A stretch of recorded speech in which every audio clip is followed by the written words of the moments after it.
As auditorias tendem cada vez mais a ser realizadas com base em avaliação de riscos. E os riscos são aqueles riscos que incidem sobre os objetos de auditoria que nós trabalhamos. Normalmente, esses objetos são operados ou funcionam na forma de processos organizacionais. Toda organização é, na verdade, uma coleção de processos que, de maneira integrada, realizam os objetivos que dão suporte à missão da organização. Nosso trabalho foca sempre um desses processos organizacionais ou de um sistema que dá suporte a esses processos organizacionais.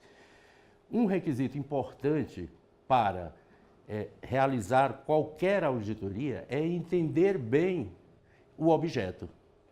E aí está a vantagem da utilização do mapeamento de processo. Ele nos permite ter um entendimento detalhado no nível das atividades, no nível do funcionamento dos processos de trabalho organizacionais. É importante, no entanto, que tenhamos algum método para mapear o processo. E mapear o processo não significa somente fazer os fluxos das atividades ou desenhar um fluxograma ou um diagrama de dados. Na verdade, o mapeamento de processos engloba mais que isso para proporcionar um bom entendimento. Engloba 6 elementos. O primeiro desses elementos é entender a finalidade, os objetivos da existência desse processo. Para que ele existe? O que ele entrega? Que necessidades ou expectativas ele precisa corresponder ou atender? Na verdade, quando entendemos a finalidade, os objetivos da existência de um processo, nós estamos entendendo os requisitos que eles devem observar. Daí que, para bem mapear um processo, precisamos entender primeiro que requisitos são esses. Ou seja, existem leis e regulamentos que tratam desse processo, que dizem como esse processo deve funcionar. Existem normas internas, existem procedimentos operacionais escritos, e atenção, procedimentos operacionais já é um tipo de controle. Quais são os padrões de desempenho desse processo? Levantado isso, nós temos os requisitos do processo. Precisamos entender ainda, este é o primeiro elemento. Precisamos entender agora o segundo elemento. Quais são os demandantes ou quem é que demanda o funcionamento desse processo? Como ele começa? O que faz com que suas atividades sejam disparadas? Tá? O terceiro elemento é que insumos esse processo utiliza ou o que dispara o seu funcionamento.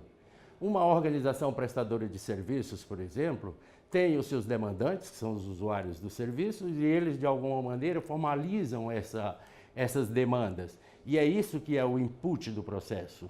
Daí tem a sequência de atividades que vão transformar esse insumo em produto ou atender essa necessidade e entregar um produto com valor agregado que atenda aquelas necessidades ou aquelas expectativas. Falamos, então, do quarto e do quinto elemento do processo, o produto e o cliente. Além disso, para executar as atividades do processo, nós temos os recursos de transformação, ou seja, os colaboradores, os funcionários, os equipamentos, as instalações, a infraestrutura, os sistemas que dão suporte ao funcionamento do processo. Chamamos a isso de recursos de transformação. É o sexto elemento do processo. Veja que, até agora, eu falei de elementos que o auditor busca mapear de forma descritiva, na forma de memorandos ou na forma de uma documentação, que depois vai dar suporte à elaboração da visão geral do objeto, sintetizando o conhecimento adquirido a respeito desses elementos.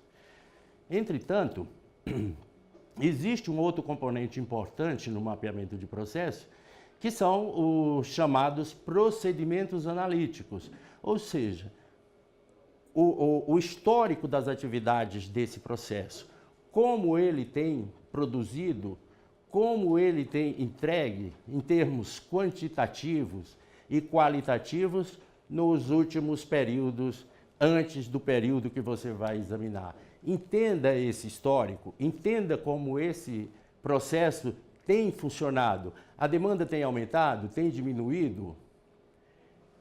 Pois bem, entendido esses 6 elementos, agora chegou a hora de colocarmos o desenho das atividades. Ou seja, agora chegou a hora de mapear como essas atividades são desenvolvidas, as atividades que transformam, utilizando esses recursos, esses insumos em produtos, atendendo aqueles requisitos estabelecidos para o processo no seu marco regulatório. E ao mapear essas atividades, nós vamos entender que tem as atividades de execução propriamente dito e as atividades de controle ou controles internos dentro do processo, que são atividades que fazem com que as atividades de execução sejam executadas atendendo aos requisitos do processo. Essas atividades são chamadas atividades de controle ou controles internos e é o que vai nos permitir, todo esse entendimento a respeito do processo, é que vai nos permitir identificar quais são os riscos no nível das atividades desse processo, riscos esses que, se forem significativos após uma avaliação, constituirão os objetivos específicos da auditoria, ou seja, constituirão as questões de auditoria ou os objetivos dos procedimentos de auditoria num nível mais analítico. Portanto, o entendimento do processo, o entendimento do objeto de auditoria, do seu ambiente, inclusive do controle interno, é um fator importante e fundamental no planejamento das auditorias.